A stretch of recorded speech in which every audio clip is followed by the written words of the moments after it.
Welcome to another video by Ciropractice.com. The route we have today is an example of a city route in topographical route planning questions.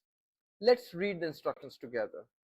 Plot a direct route from Munton Road, which is our green marker here, to Russel Square, which is a very famous landmark in London City, which is also our red mark in this question. So basically, if we draw a straight line from our green marker to red marker, this is what the direct route looks like.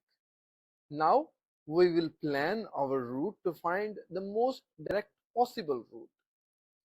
So as soon as we draw this straight line, one thing that we immediately know is that we have to cross the river in this question. Previously, in another tunnel related video, I illustrated and emphasized on this fact that whenever our green marker and our red marker are differentiated by the river in the middle and that we have to cross this river to reach our destination, in that case we have two choices. In one choice, maybe we can use a tunnel if the green marker is somewhere here and the red marker is somewhere here, or vice versa. But you can see that this tunnel is very close in that regard. In this question, however, we can clearly see that we can use either of these bridges to cross the river and reach at our destination. So immediately we know that using Waterloo Bridge is much more suitable as compared to using Blackfriars Bridge. So now how can we plan this route in a more effective way?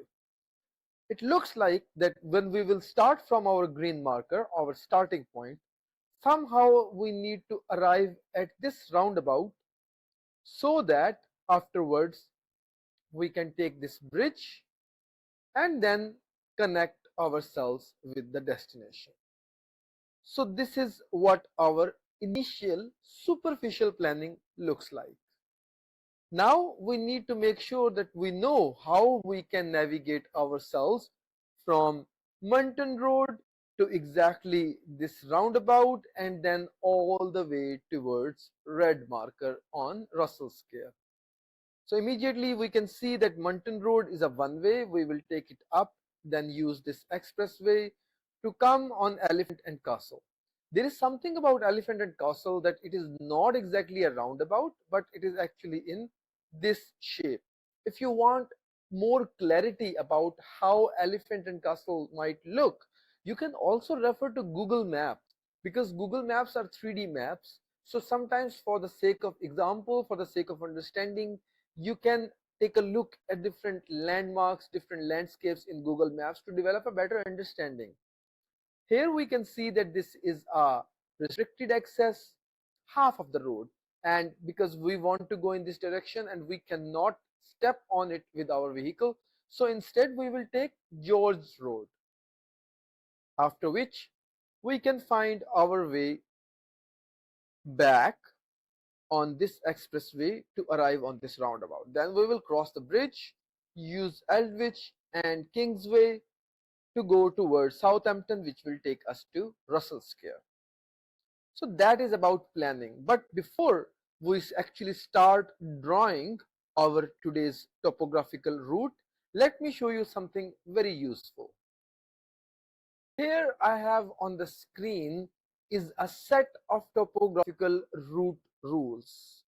At Ciropractice.com, this is what we teach in our one-on-one custom tailored lessons for PHV drivers aspirants, people who want to take PHV driver's license, who want to successfully pass topographical route planning assessment, need to learn these topographical route rules. What do I mean by that?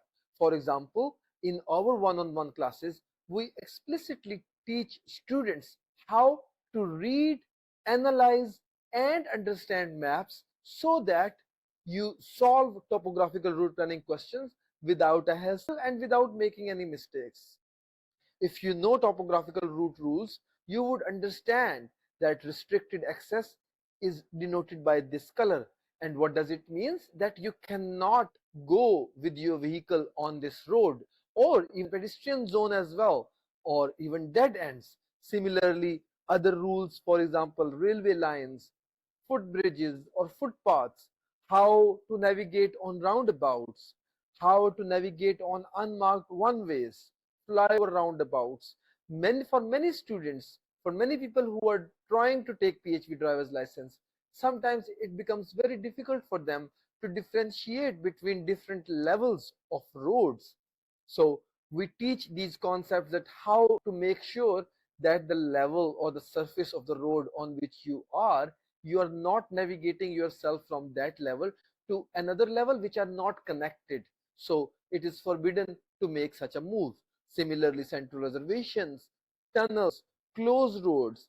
So understanding all of these rules make it easier for students to easily solve topographical route rules and topographical route planning questions. And most importantly, with these, we also equip them to be able to quickly analyze, plan, and then draw a very suitable, most direct possible route. So at sirupractice.com, get in touch with us if you're interested in getting one-on-one lessons from our certified instructors and pass with great percentage. Now let's get back to solving the actual question. The first thing we need to do is to come to our green marker. Remember that always begin your question from green marker to red marker and never in the opposite order, that you would start from red marker and go towards green marker. That is entirely wrong. It is very important that we always start from our starting point.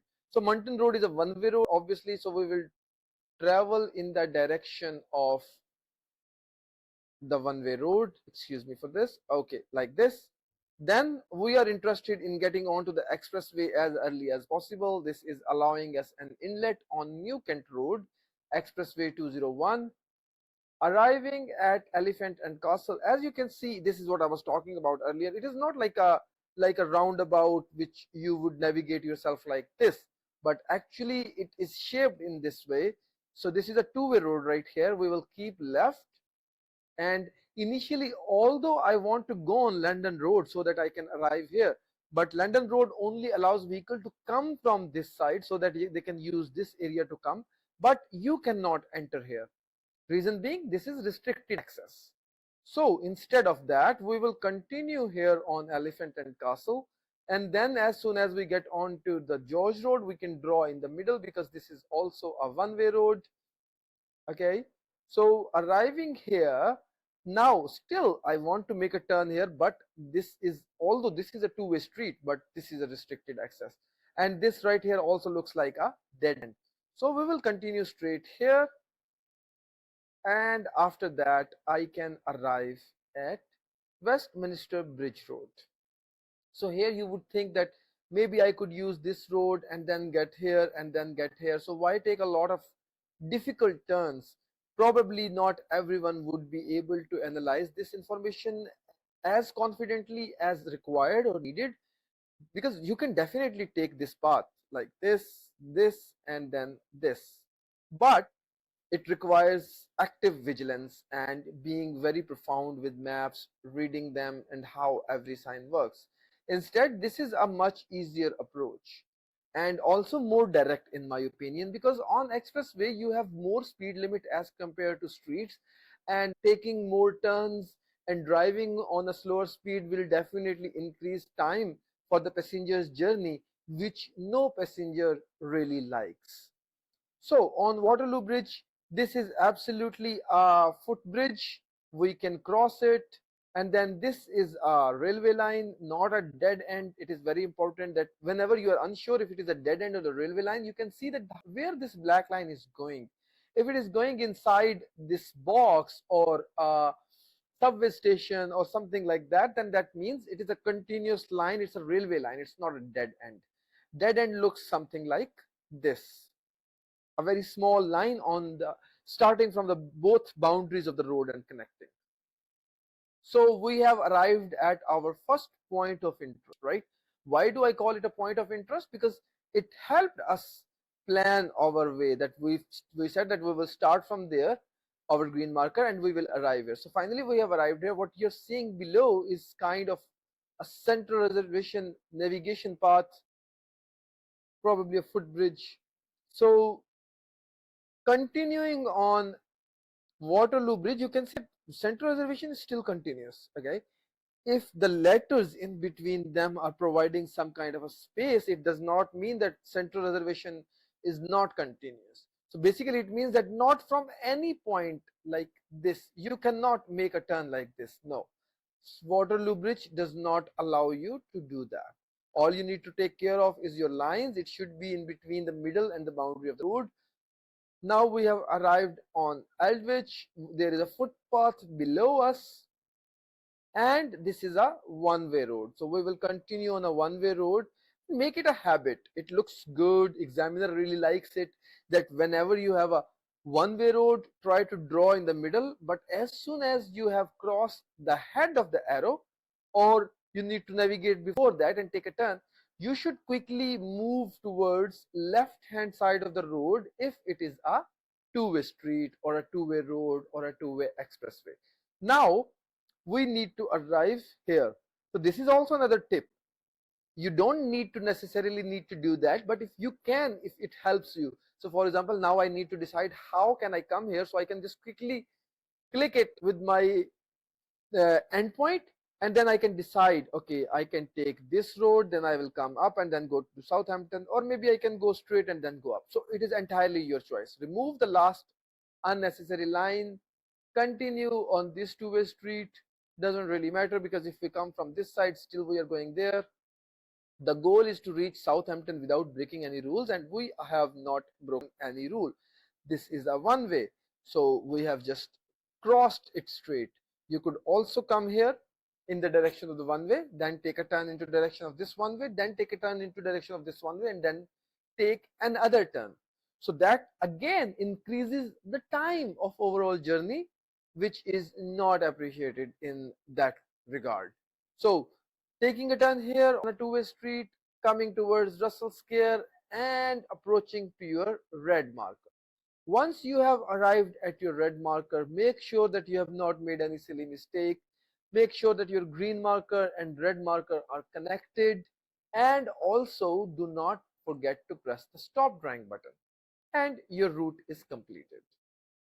Thank you for watching. We regularly share videos to help you prepare for your PHV driver's license and TfL assessments, including CIRU, speaking and listening, and topographical route planning.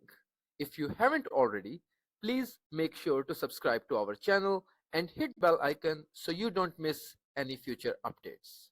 To learn more, visit our website cirupractice.com, where you will find everything you need to prepare with confidence.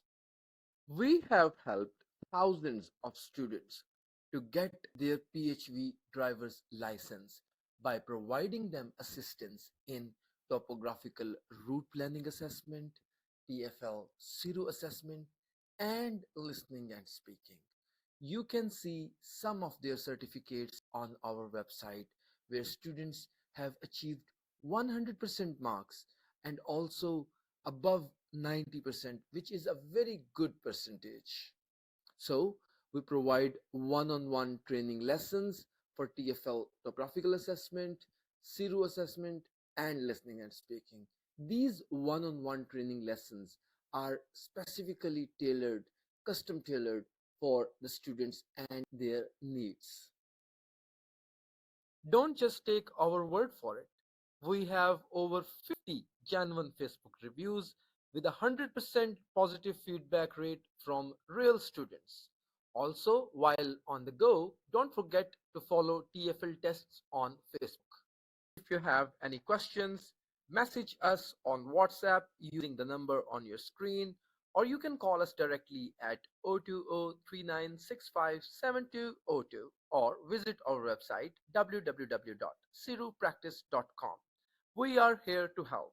Thanks again for watching, and we will see you in the next video.